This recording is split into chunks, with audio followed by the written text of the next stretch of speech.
normal, aqui no Brasil a gente tem aquele ditado, né? Avô rico, pai nobre, neto pobre. Geralmente o dinheiro vai se esvaindo. Tem um monte de gente que tinha um avô rico. Na minha família tem uma história assim, fulano tinha muito dinheiro e tomou um golpe.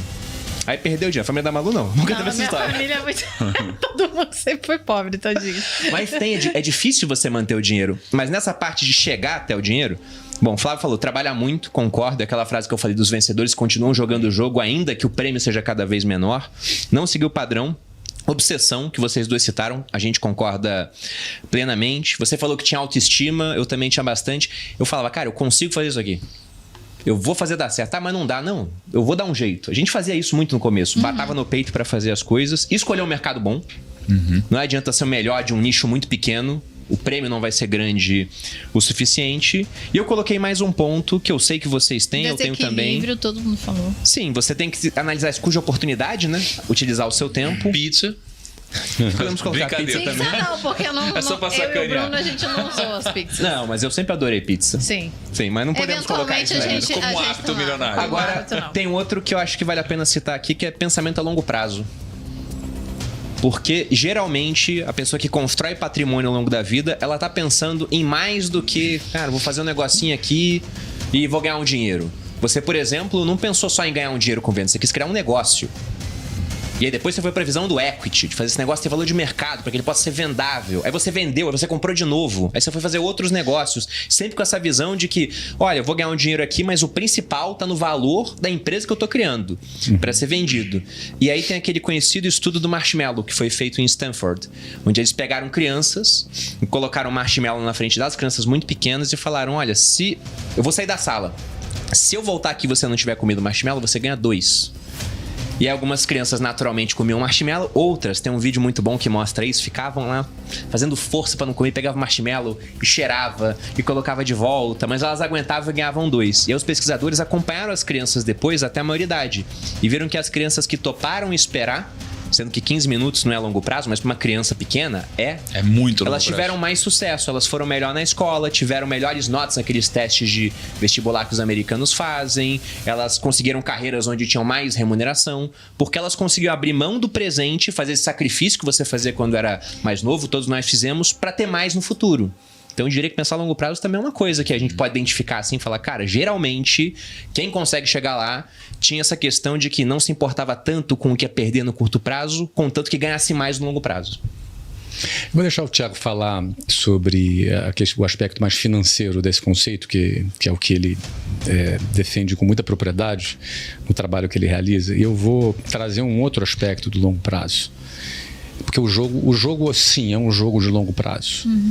É um jogo que ninguém vence esse jogo pensando no curto prazo. Mas existe aqui alguns aspectos do pensar em longo prazo que eu diria para você que se o cara não estiver atento, ele pode fazer tudo certo com o dinheiro dele, pensar no longo prazo com o dinheiro dele, mas ele se ferrar. Por exemplo, uma boa fórmula para ficar pobre: divórcio. Para ficar muito pobre, o segundo divórcio. Então, um jogo de longo prazo é um jogo de quem não negligencia o casamento dele. Se ele decidiu se casar, se ele resolveu se casar, o cara pode ter decidido não se casar, mas se ele resolveu se casar, é um sacrifício que ele não deve fazer na família dele. Se ele sacrificar a família dele por causa do dinheiro, ele vai ficar sem família e sem dinheiro. Vai ficar sem os dois. Então eu penso que dando um exemplo aqui, há alguns aspectos que não são só apenas o financeiro, como o Thiago fala muito, o risco da ruína, por exemplo. Hoje em dia a gente está com aquela febre das bets, né, das apostas. Sim. O que eu recebo de mensagem de mulheres desesperadas falando que o marido está devendo para agiota por causa de aposta. Nossa. É imenso. Toda caixinha que eu abro tem alguma coisa, alguém se lamentando muito, o que fazer agora que eu estou devendo tanto, etc. E tal. Se o cara vai para o caminho da aposta, cara, não basta o cara ser brilhante, para ganhar dinheiro e ser um bom gestor do dinheiro dele, se do outro lado ele vai cair no vício, ele vai cair na droga, ele vai cair em negligenciar a família dele. Então, eu não estou nem defendendo o aspecto moral dessas questões, estou defendendo o aspecto financeiro dessas questões. Sendo pragmático, não é? Cuide bem da sua família, independentemente se você acredita que isso seja moral ou não, mas é uma boa decisão financeira. Não jogue, não se envolva com drogas. O que eu conheço de gente alcoólatra hoje em dia é porque o cara não sabe que é alcoólatra. Se o cara bebe todo dia, ele já é alcoólatra. E ele não sabe que é alcoólatra. Ele acha, não, eu bebo todo dia, mas eu não sou alcoólatra. Não, é alcoólatra sim, senhor. Porque a quantidade de álcool que vai entrando no seu cérebro te torna alcoólatra se você ingere álcool todos os dias. Isso é medicina que fala, não é a minha opinião. Então, esses aspectos da vida, eles fazem... Cuidar desses aspectos fazem parte do jogo de longo prazo. Fazem parte alguns fazem isso intuitivamente, de maneira natural, mas muitos não. É preciso você, para jogar o jogo do longo prazo, para enriquecer e você ter uma boa longevidade na sua riqueza, você tem que jogar o jogo do longo prazo. Então, esses aspectos te garantem a melhor manutenção da sua riqueza no longo prazo. Aí eu deixo o Thiago falar sobre os outros aspectos aí. Pô, cara, assim, obrigado por me deixar falar para começar, por essa permissão que você me deu aqui. Uma brincadeira da parte. Eu poderia ter falado e você... Não, se eu tô brincando, não. Flávio, pra mim eu fico só te ouvindo falar, você sabe que eu gosto muito disso e aprecio Todos e aprendo. Mas assim, não tentando complementar, mas trazendo um pouco do meu ponto de vista, tudo que o Flávio falou, e eu tô um pouco nesse momento de reflexão, né?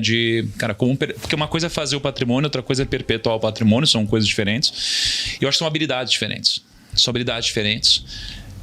Mas para mim, tudo que o Flávio falou, e eu concordo com tudo, se traduz basicamente em você respeitar o que eu considero hoje como os princípios bíblicos. Tudo que ele falou, cara, sobre droga, sobre casamento, sobre vícios, seja lá o que for. Então, num lugar onde está escrito tudo que, para mim, traduziria o que seria a maior probabilidade de você perpetuar patrimônio, seria, cara, num único livro onde estão escritos todos esses princípios que ele citou. E realmente são extremamente danosos, né, para a destruição do patrimônio. Agora, uma coisa que eu fico refletindo é sobre o longo prazo, porque você perguntou sobre isso, né? E a gente sempre fala sobre pensar a longo prazo. Talvez num primeiro grau de reflexão, pensar a longo prazo te faça produzir mais patrimônio. Mas talvez num segundo grau de pensamento, eu estou refletindo aqui, que na verdade talvez seja o contrário. Talvez seja o seguinte, ter um pensamento inteligente e não um pensamento a longo prazo. Porque, por exemplo, vamos pegar o exemplo do Flávio. Vendedor. O Flávio vendia. Aí ele pegou e usou a inteligência dele, que a gente pode chamar de pensar a longo prazo, ou a gente pode chamar de imediatismo. Por quê? Porque se ele construir um negócio que possa ser perpetuado, e a gente pode chamar de longo prazo, ele vai ter muito mais dinheiro no presente, porque esse negócio vai proporcionar dinheiro muito mais rápido do que se ele se mantivesse como vendedor. Então, a construção de um negócio para o longo prazo, no final das contas, vai proporcionar um resultado de curto prazo muito mais rápido. Mas existe um hiato aqui. Então, a paciência atrelada a construir um negócio a longo prazo vai trazer um resultado a valor presente muito mais rápido. Então, eu acredito que tudo que, depois que eu descobri o conceito de equity, que eu comecei a construir, eu construí pensando no futuro.